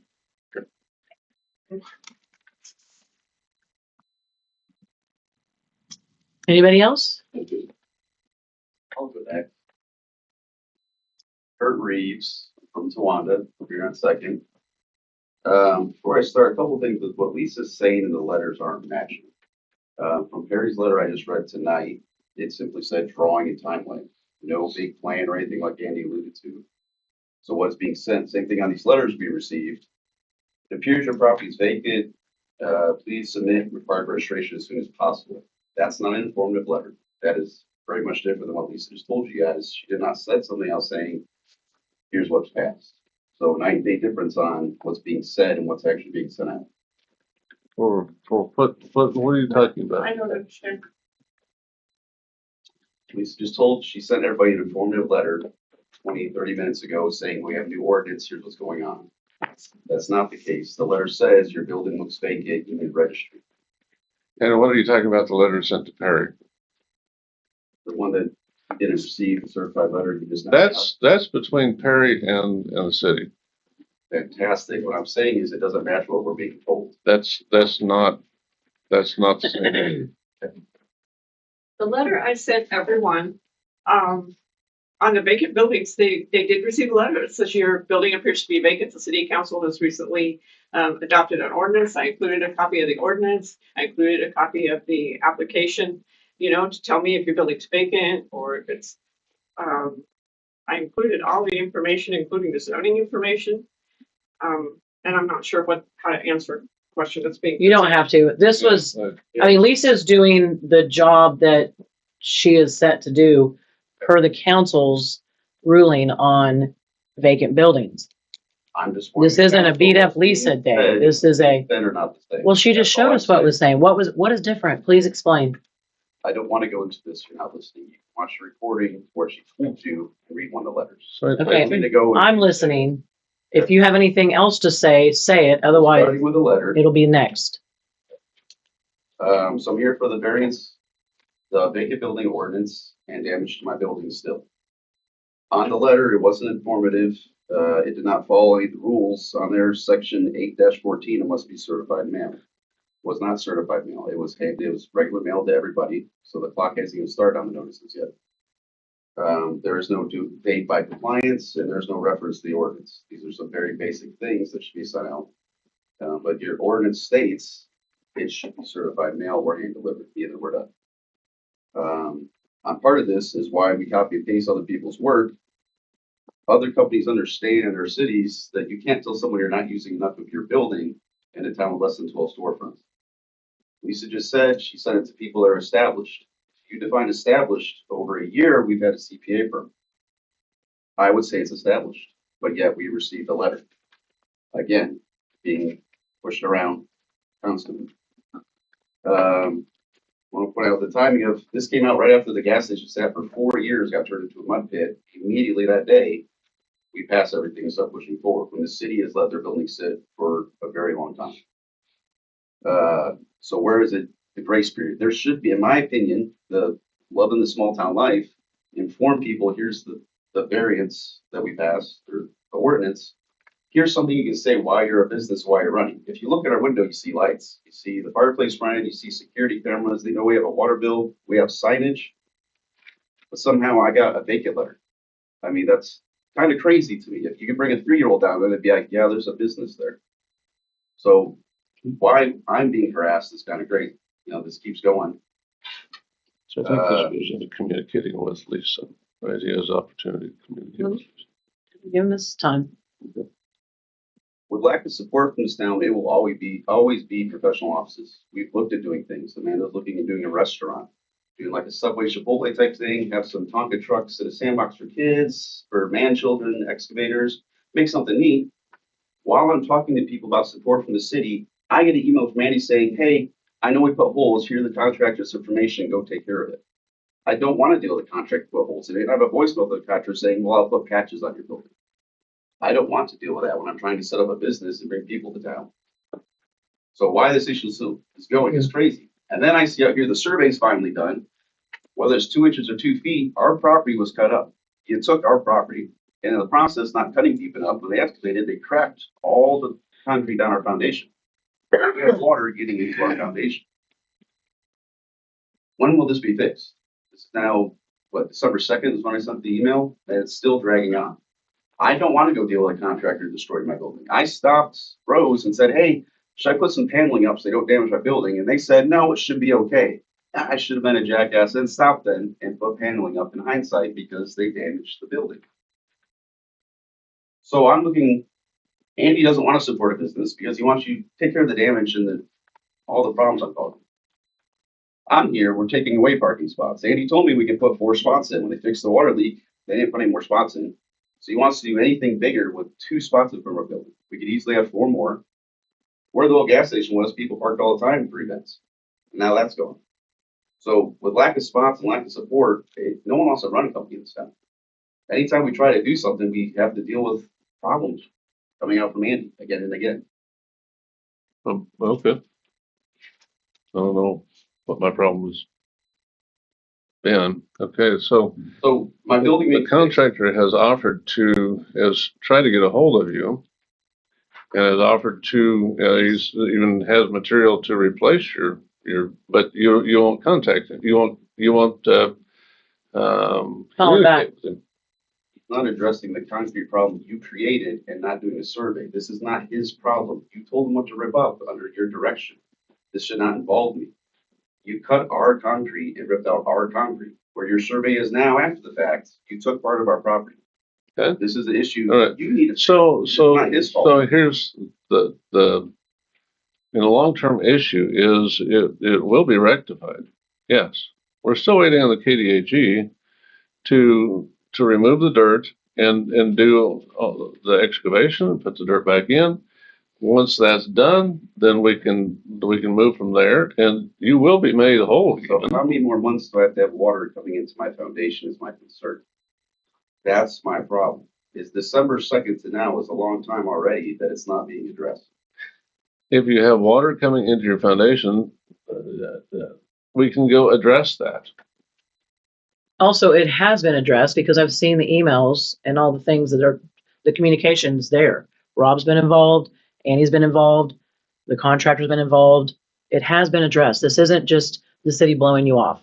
So the way you're depicting it is wrong. You're not following me. The concrete problem is not the contractor. It's not his job to fix it. I'm following you, but we're also dealing with KDHE. He said it will be resolved. We're not forgetting about you. We're in the process of trying to make it right. So a timeline, like Perry needs, what's my timeline? That I'm gonna stop having water pouring into my foundation. Because I would Did tell you know about when water people pouring tell you into his 3 foundation? months, No, I did not. Okay, so I guess we didn't know about water pouring into your foundation. He's talked about it, but I don't You know said you what read the he's emails. talking I about. sent him emails and I sent him pictures. So I don't know what emails you're reading, what he's sending to you, because I sent him an email with pictures of water going to the foundation. So this is kind of crazy to me I that see. you read the emails, but not the emails. Okay, this is Yeah. crazy. Okay, so hopefully, like we're pushing Perry, we'll do this in a We're, quick time. yeah, we're doing our I've sent best. Emails have got nothing back on the foundation. So, Noted. okay, I mean, I can Noted. send you an email, but you said you're gonna charge me $75 an email. Right, so I stopped And? sending you emails because I don't want you to charge me I did see $75 that an one. email. So I was like, I think the communication either needs to be through the contractor. If you want to communicate with me and we can work together, then let's do that. But don't threaten me. I'm not threatening you. I'm saying when you cause a problem, you want me to fix your problem. I'm not I need asking you charge to fix because I'm my stopping problem. other work. So I'm losing revenue other places to fix the problem you created. That's how the world works. We don't just say, oh, this is all pro bono. Fix someone else's problem. On this? The $75 an email, it went to a halt, I think, but if you So do on the need, basis that you're trying to charge somebody $75 for communication with you, like under what basis? Our rate that I'm losing another work. If you Our were to rate bill somebody, doing what? When I bill somebody, I have an engagement agreement with them in writing with regard to this is my time and this is what my time costs. Do you have a similar type of agreement with the city of Tawana that I'm not aware of? I do not. Then under what auspices are you billing anybody for $75 an hour for a communication that is to attempt to make you whole? Because I'm not What's the getting theory the behind it? replies, because I'm getting blown off and getting pushed and pushed and pushed. When I came in and sat down and talked to him, I got pushed. Hold on a second. What I'm hearing you say is that you're getting blown off. Okay. To me, what I hear is that then you want to be communicated and to work towards a resolution. Is that fair? Correct. Okay. Not If wasting someone my is trying to communicate with you and work towards a resolution, and your response is, "Don't communicate with me because I'm going to bill you at $75 an hour," what in the hell are you talking about? I want you guys to work with a contract. I'm sorry, not an hour, an I email. don't- Excuse me, 75 an email. an email You guys to fix the problem, not me. It's simple. Work with the contractor. in the Give me a process. solution like you want Perry to do. And then, okay, it's a good solution. I understand that particular component of it. Of If what I you're have saying. to fix your I problem don't for you, necessarily- I'm not paid. I don't want to do it for free. If I gotta fix I want to be 6'2", Ask. but it's not ever going to happen. I wanted to be 6'2" my whole life. You know what? It's not happening. So, but at the same time, with regard to the resolution, communication and cooperation are integral with regard to trying to resolve any issue, in my opinion. Right. Just my opinion. Right. Okay. However, if the communication is combative or $75 an email, I would imagine that that's a hurdle to communication and thus a hurdle to resolution and thus a hurdle to you being satisfied. Again, speculate. because I don't want to deal with the problem you guys created. I want you to fix it. I and say, understand. Here's a okay, good. I understand. That's what I Would you agree or disagree? I guess, and I apologize. Would you agree or disagree? Yes, you want to be made whole. Yes, the city is attempting to get that done. On some levels, though, you're still involved, even though you didn't create it. You don't want to be consulted with regard to the solution, the resolution. You don't want to be consulted with regard to that. Like you guys. Hold on. Whoa. Do you want to be consulted about that? Or do you not want to to answer? Do you want me to tell me, whoa, which one would you like? It's a yes or no question. Do you want to be consulted about that? I want to be presented with a proposal, is what I want. Okay. That's what I'm asking for. Okay, so. That's what I'm asking for, because Andy's cracking down on everybody. Stop. Thank you for the feedback. So we'll circle back to this now, the harassment. Look at our building's not vacant. Very much not vacant. The ordinance says any part of, we don't need to occupy the whole building. You made that point. Is there any other point? Yes, the rest of the room, getting the same things from Andy. I want to go to talk about with Andy, to try to buy every single building, every one of our buildings. And when we don't, something What? happens. Come Thank you for the on. feedback. What? We're not- Andy has come in, he's We're- threatened everybody. Feedback. He's No, threatened everybody. okay, Thank you. okay, this, Thank you. Thank you for the feedback. Any other speakers? Any other speakers? In reference to no support for new businesses, I immediately felt it firsthand when I tried to open a business here. Not one of y'all welcomed me, come and said, welcome, good luck, good job, Kansas City Chief stuff, wow, what a great idea. Nothing. I had to meet deadline or different things that they were wanting me to have done, no curtains, hours posted, which I complied with, but it took like 6 months. This meeting led to the next meeting, led to the next meeting before I could ever get an answer.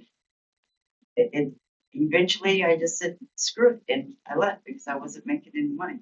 Did not feel welcome at all. And I've heard that from numerous people. Just my 2 cents. A dark business. And it, huh? They said you had a dark business. Yeah, that had a dark business, whatever that is.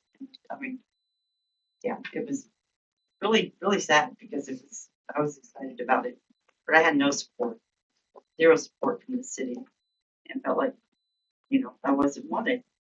I really did. So that's my 2 cents. Thank you. Anybody else? I'm Stuart Smith. I live on High Street and I have a business at 308 Main that has been located there since 1999. The activity has been the same in that building since 1999. It's a working business. Same equipment, same people involved, same entities. And I got a letter presuming that my building was vacant or abandoned. I don't know where that presumption started, but it's inaccurate. And I'm here to tell you, it's not abandoned and it's not vacant. So if the buildings are not abandoned or vacant, then, and they're in compliance with the code, great. That's what we want. Thank you. By the way, your buildings look very nice with the new fascia. They do look nice. Thank you. The Thank new you. fronts on, Appreciate it. great. Yeah, we appreciate you doing that. One more thing, I forgot. Whenever I started, you weren't at any of the meetings. All of a sudden, they passed an ordinance to ban internet sales, which is what I was gonna be doing, have an online auction where people come to town and pick up their items. And, that's why I had to wait in meeting after meeting after meeting for them to make a decision. And to come and find out, it never even got passed. They just kind of was threatening, and then just quit. So to feel like businesses are not wanted is really felt. It's really felt that somebody comes in and tries to start something, and then all of a sudden this ordinance pops up that has to do with you. And you're not free to open. So that was what I wanted to learn. Thank you.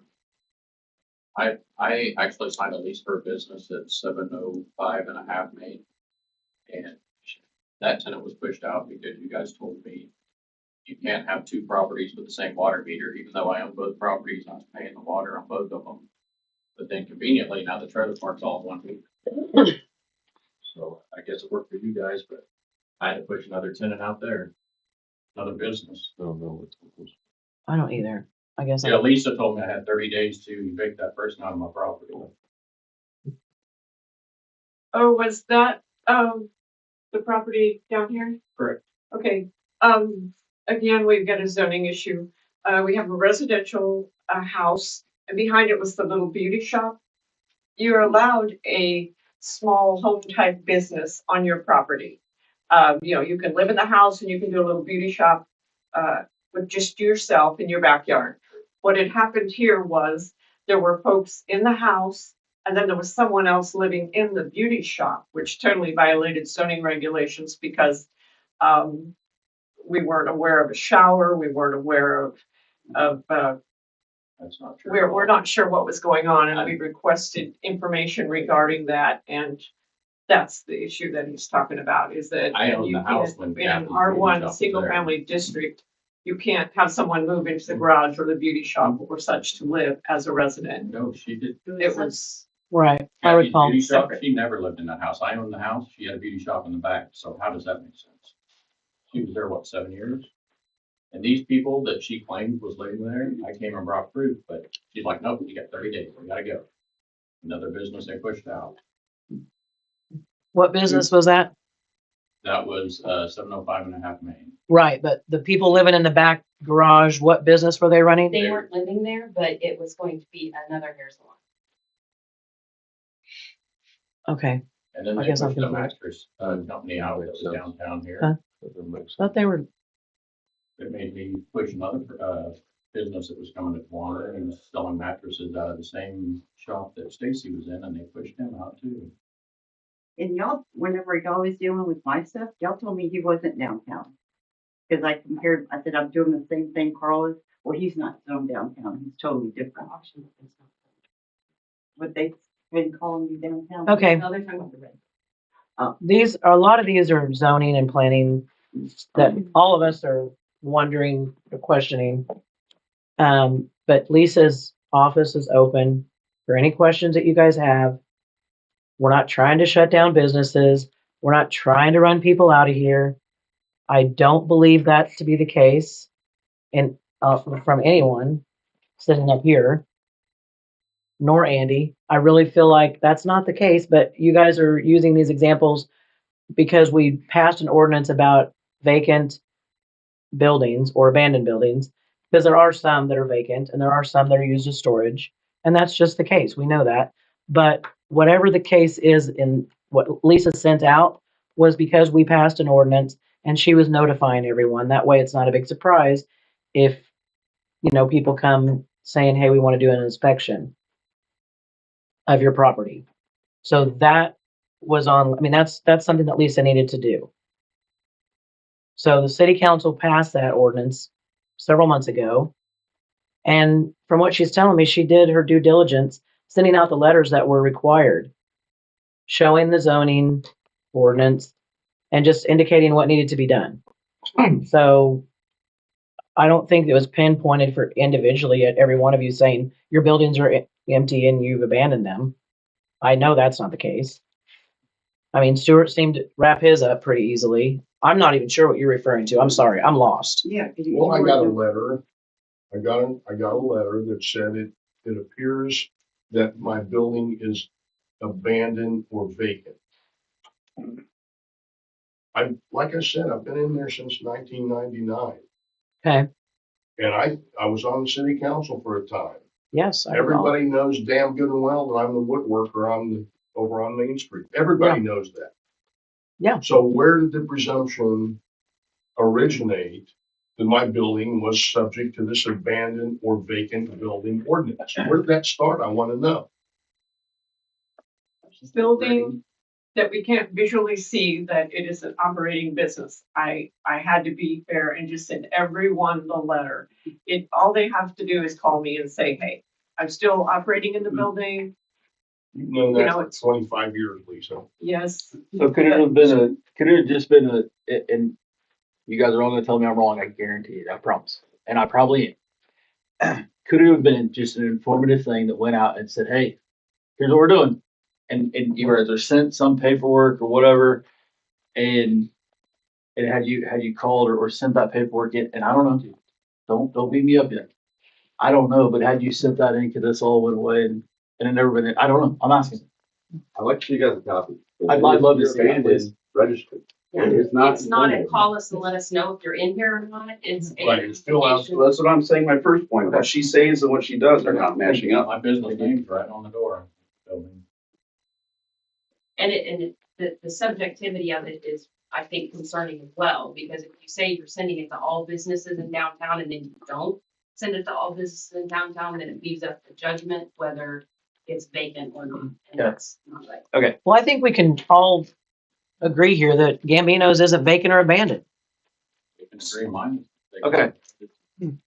Yours, as in your auction house, I agree. No. Oh, the storage unit, it's storage. Again, we've run through that. It's not vacant. Right, There's- but there's it's two issues. not for the zoning. She sent all the information as far as I know, but this still, go ahead, Chris. So I get how it can be read. I understand completely, I promise. The city has passed an ordinance. First right out of the gate, okay? City has passed an ordinance, right? Saying, hey guys, this is what we did. Then it goes on, regulating vacant and abandoned commercial and residential property within the city of Towanda. It appears your property may be vacant, right? It doesn't say your property is vacant. It says may. Please continue reading. I am. See where we're I required to am, thank you. A copy of the ordinance is included in this letter, as well as the required registration for your vacant building. Okay, wording could have probably been better there. That's presumption. Correct, thank you. Please read through the information and submit the required registration as soon as possible. If you have any questions, please contact my office. That's what it ended with, right? Which we did. So, okay, hold on. So, I've heard from everybody here how it wasn't informative. It wasn't this. It wasn't that. Okay, cool. If we read into it, you're right. Right? You're absolutely right. Wording maybe could have been a little different. I agree on that one little sentence. But it says may right there in it. And it says, if you have a question, please contact me or call my office, correct? Yes. That's what it said, right? Hold on. Thank you. But that's what it said. Okay. Do I understand that the information you guys got fired up about? I get it. But I'll tell you, I was one that started this motion. Okay. Because I am tired of looking around at buildings being empty. houses being empty. So I do believe it is more Dilapidated. informative. Not open for business. I believe it's more, I believe it's more informative than what people want to read into, and I understand your side of it. I understand our side of it. Read the words for what they say. Okay? If you have a question, it says it on here. Please reach out or please contact my office. Okay? How many of you, hold on, how many of you have reached out to Lisa about this? I know you guys have. Has anybody else here reached out to Lisa? Okay, thank you. So I think it's important to realize that when you're put in a position as a property owner in a small town, Uh-huh. you're put in a position you were compelled to contact an official at the city. That can be perceived as kind of a threatening. thing. Absolutely, absolutely you can. That was not supposed to come off as a threatening thing. I love that you guys came so we can all have this conversation. It's not supposed to be threatening. Does, Okay. I have a question. Do you guys like how downtown looks? Building owners, business owners here? I like one building over here on the south side of Main Street, looks great. I'm just wondering if anybody else here is really happy with the way the downtown looks. You know, if you had neon lights and thriving businesses throughout Main Street, that would be fabulous. But We're just I will wondering- tell you, over the last 25 years that I've been aware of, this body has not been supportive of bringing businesses to downtown. So I got a question for you. You just said this body. How many people on here right now have been on this for 25 years? One, but that's not the point. Not The city 25. council, the Towanda City Council, Also, the Towanda City Council has been the Towanda City Council since it became a city council. and you sat up here knowing how difficult this was, Stuart, also. Yeah. And I will tell you that we did nothing for downtown years after years trying to promote businesses, did nothing to bother anyone. And the buildings fall down, collapse, stay vacant, look trashy, don't have windows, are taped up. I'm sorry, that's not what this council wants. All we can do is present. Well, welcoming how? What would, my thing is, support, like how? We should, what should we do? I mean, you're asking, There's been a lot of talk. Of the type of business that I was in, There was as soon as I'm there. I mean, I don't know what personally each one of us can do for you to make you feel welcome to town with your business. I don't know that. I'm running a business myself. We're here voluntarily. We're trying, but whatever you're saying, I don't feel is accurate. And I don't agree with it. So, yes. There was a time when there were businesses looking to come to Towanda. There was. The Dollar General, they passed and because of population. because of various things. And there was at some time talk of putting some in next to the post office. And then the water line or whatever that is was discovered to be a problem and kind of died at Yeah. that point. My belief is if the city is truly interested in developing business in this town, then the town would be wise to engage in the process of developing businesses. There's all kinds of examples of how that's been done in small towns around America. But there doesn't seem to be much evidence of that kind of an effort in our town. And I don't. Which I take offense to that because I feel like we and Andy do a lot of brainstorming, coming up with ideas, trying to promote, doing what we can to one, clean up the town, two, to clean up the downtown. So I don't believe that's accurate either. And the towns you're probably talking about maybe don't have a Wichita or an Augusta or an El Dorado to go to. This town has a lot of things that we have difficulty keeping businesses that want storefronts. And downtown is supposed to be for storefronts, not mattresses that are sold out the back door, whatever the case Carl was talking about. So back to my first comment, I told you guys, support. I don't want to deal with the building. I like proposals so I can work on a restaurant. I would like parking spots. I have two. These are very simple things that you guys would be supportive in. We messed up, let us help you. Cool, now here's a contract to go deal with it. That's not being supportive. That's driving me nuts that while I'm talking to people to set this up, and back to parking spots. It's really easy to have spots. If I don't have spots, I'm not gonna put in business. But It's been did you 20,000 buy years. that building with 2 parking spots? No, there's the old gas station everybody parked. So I had like 10 spots. But they really weren't your parking spots. And that really wasn't your property. Right, so. So if my you point liked it is, more than have me do You something, purchased it with that notion. When I buy a business, I'm not gonna go to the city and be like, what is it that you're gonna do for me? Andy What said are he'd you give gonna me more hand spots. me? That's what's killing me. Andy said he would. Andy said he would put in a curve and put more spots up there. Okay, I don't know. We can go way back. Everyone agree, you I got want more spots. I know, we gotta get. No, I can. So back to Oh, you really gotta go? Yeah. Fire, Okay. because without having support, Sorry, I saying, gotta leave. There's See ya. other people I gotta go. Make sure you guys read that for the words. Have a good night. Thank you. support isn't helping me the problem you guys created. As far as helping me with spots, Andy said we can add. Everyone agrees we could add spots to the old gas stations. We're not using it. You could add 4 spots. These are little things that she's ready to do a restaurant that we can market and bring people into town for. But we don't get support. That's what we're saying is not supporting small business. Your guys' comments are noted. I We do, will, I do have But you one. just- your guys' comments are noted. We can go on all night about how the city is not doing enough for you guys, and I get that. Chris told me that so may I speak? Chris, who? Well. He's Chris- gone. I know, but, so he's gone. Okay, well- Okay, so the issue is, in the letter, they said, come to talk to Lisa, okay, if you have questions, come talk to Lisa if you have questions about the abandoned or vacant building. Okay, I emailed her, did not get a response back. We came to City Hall and talked to her about it, to tell her our building is not vacant, it is not abandoned. And that part in the letter that was sent out was not addressed. Instead, it's like, oh, well, we need to talk to you about the zoning. Well, that letter was not about zoning. That letter was not about zoning that we were sent. That letter was about vacant and abandoned. it was an So I- informational letter, Nicole. We've gone through this. We've gone through it. Do you have another point? I do have a, Let's get to it. okay, in that letter, it says, I'm required to send in the application for a vacant or abandoned building. I don't have an answer from this city yet on what I'm supposed to do because I've notified you, my building is not vacant, it is not abandoned. There's no direction in that letter on what I need to do now. Talk to Lisa. I She will did- give you you. did not write me back. Okay, get, So we got it.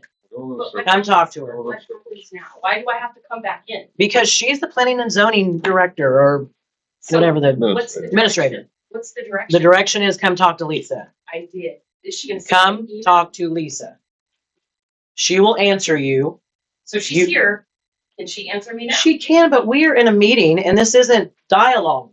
We are trying to conduct business and this isn't dialogue. This is where you were supposed to call Lisa and talk to what the issues at hand are. And that way you know what the issues are. Because we are not versed enough to know all the issues. We're not on the planning and zoning board.